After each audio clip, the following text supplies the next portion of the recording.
Miss Scott, I just love you so much. I remember when I had Ashley Jadine Foundation walk, and that was back in 2016.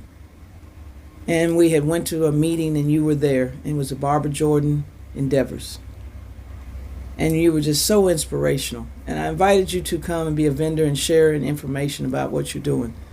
After that, we shared more time together with different committees that we were on with AFSP and things that you brought me to. Then there was Top 30 Women's and stop. I get kind of emotional.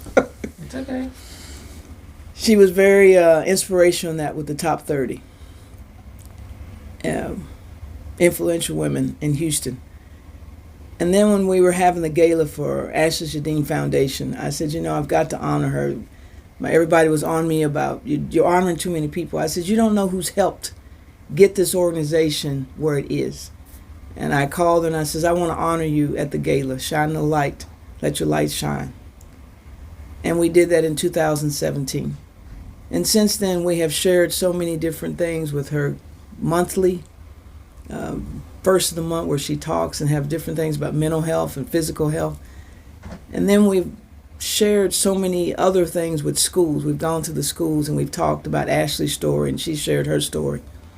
It's something when you have lived it, like you hear her story and taking her medication, almost suicidal. But what gives me the joy is knowing that she attempted suicide and thought about it, but she's still here today. That's my story about Ashley Jadine Foundation. Can you live with these different thoughts and your illness, but you can still stand here today and help other people?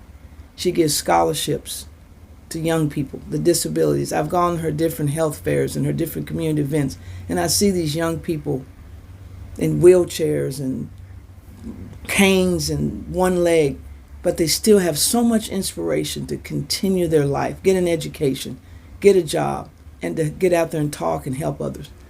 I've met the Normal Fit, where they go and help people with disability to exercise.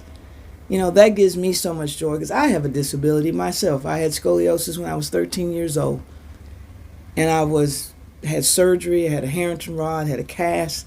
Wasn't able to play basketball anymore in my 8th grade year. 9th grade year, I went on to school. Still couldn't play basketball. But God allowed me by 9th and 10th and 12th to play basketball. And then I walk over. I don't walk up straight. My spine is fused. You walk over, you look funny. You're not normal. You see yourself and I have a disability. When I was at Shriners Hospital is where I was for 2 months. And they would have that on the envelope. Shriners Crippled Hospital. I said, I'm not crippled. But you learn to live with whatever God has put you through to do. And that gives you that resilience of how you come over.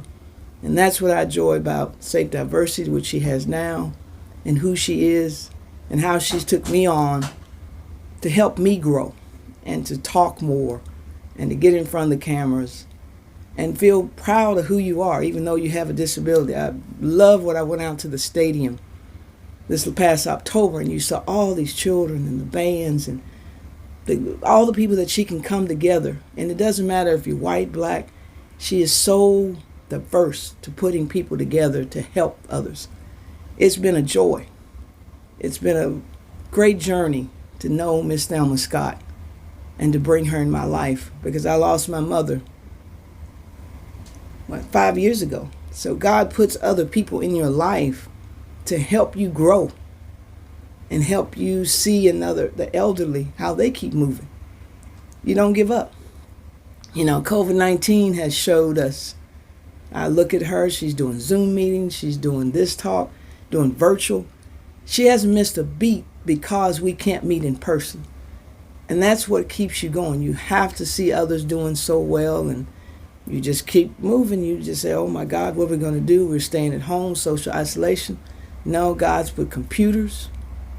He's put people in your life to keep sharing your message, even though you're not touching or going to a health fair or going to a seminar. You can still get your message out to people to save lives.